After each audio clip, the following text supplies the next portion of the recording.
Même avec le kit main libre, parce qu'il y a aussi des histoires d'accidents en plus derrière. Éviter de donner le portable à bébé parce que papy et mamie veulent lui parler. Exactement. Ça, on le fait beaucoup. Exactement, mais même éviter quand on est enceinte de garder le portable à la taille, pousser les maternités par rapport à ces antennes relais. Même quand on est enceinte, quand on utilise l'oreillette filaire, bien l'éloigner, tenir le téléphone loin de soi. Sinon on a la main ballante, on arrive juste à côté du ventre, c'est génial. En fin de compte, on rapproche le téléphone de bébé. Parce que je pense que vous pouvez préciser, docteur, que vraiment pour les bébés, leur cerveau est encore en formation et que c'est un vrai danger. On peut le dire, ça. C'est très clair. C'est très clair. Les études l'ont clairement montré. Il y a de plus en plus d'études qui sont faites parce qu'on a lancé les téléphones portables, mais au départ sans faire d'études sur les enfants.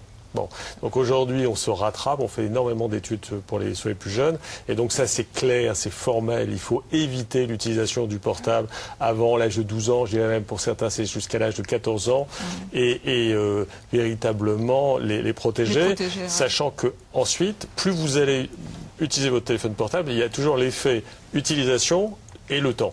Puisque vous allez avoir des jeunes qui ont 15 ans et qui vont utiliser leur téléphone pendant 60, 70, 80 ans. On vit de plus en plus longtemps. Donc c'est ce côté-là.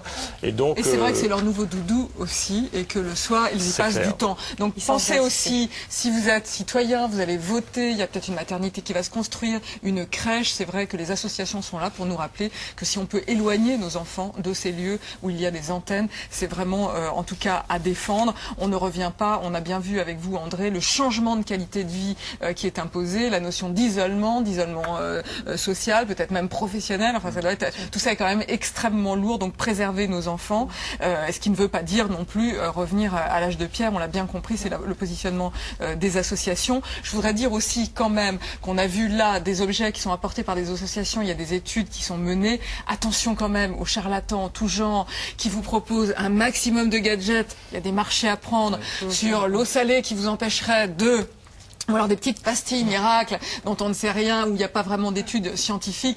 Donc il ne faut pas tomber non plus de Karine en Scylla. On sait que le marketing est fort dans nos pays européens, dans un sens comme dans l'autre. En tout cas, il faut vraiment quand même arriver à dire que les gens veulent vraiment quelque chose de correct au niveau des études scientifiques. On a été trimballés, on a le sentiment qu'on est trimballés. Il y a des études scientifiques qui ont été publiées, qui ont été ignorées, qui ont été récusés, et nous, les pauvres utilisateurs, on est quand même un peu paumés au milieu de tout ça, et un jour on va peut-être nous sortir que c'est une question de santé publique. Ça craint quand même un petit peu.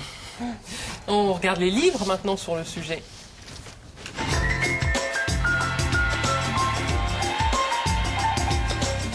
Alors si vous voulez faire le point, il est tout neuf justement sur toutes ces études qui existent, sur ces médecins qui se sont engagés, l'appel des 20, j'ai vu ça, le livre de Nicolas Lefebvre, Portable, attention danger, avec nos enfants qui sont exposés, l'enquête est sortie à l'Archipel. C'est tout à fait intéressant parce que on voit ce qui s'y passe aussi à l'étranger, en Suède. Alors c'est très compliqué sur la prévalence, où ça se trouve, suivant les personnalités. On dit que les femmes d'un certain âge sont a priori plus sensibles. On dit que les pays comme la Suède le sont plus que le Royaume-Uni. Enfin, j'ai lu toutes sortes de choses. La prévalence, on n'est pas très au point. Mais en revanche, vous disiez qu'aujourd'hui, le syndrome de cette électrosensibilité commence à être reconnu chez nous. Quand on va en Suède, excusez-moi, quand on va en Suède, on se rend compte que c'est considéré comme un handicap, qu'il y a 300 000 personnes qui sont concernées et qu'aujourd'hui, on construit des maisons adéquates directement pour... Enfin, bon, j'ai découvert tout ça dans ce livre, c'est assez passionnant, tout en étant, vous voyez, relatif, c'est-à-dire pas, le grand Satan, etc., mais quand même un petit peu alarmiste. Alors on a vu tous ces objets que votre association nous a présentés là tout à l'heure. Si vous voulez aller plus loin, beaucoup de choses. Catherine Gouillet, Michel Rivasi et Maxence Laillé ont signé ce livre qui s'appelle Survivre au téléphone mobile et au réseau sans fil. Comment ça marche, quels effets sur le vivant, comment s'en protéger. C'est sorti au courrier du livre. Beaucoup de choses. Alors avec cette histoire alors bien sûr les babyphones. Ah, c'est vrai qu'on n'en a pas parlé, mais vous êtes concernés, vous qui avez des jeunes enfants, c'est un petit peu, c'est pas formidable.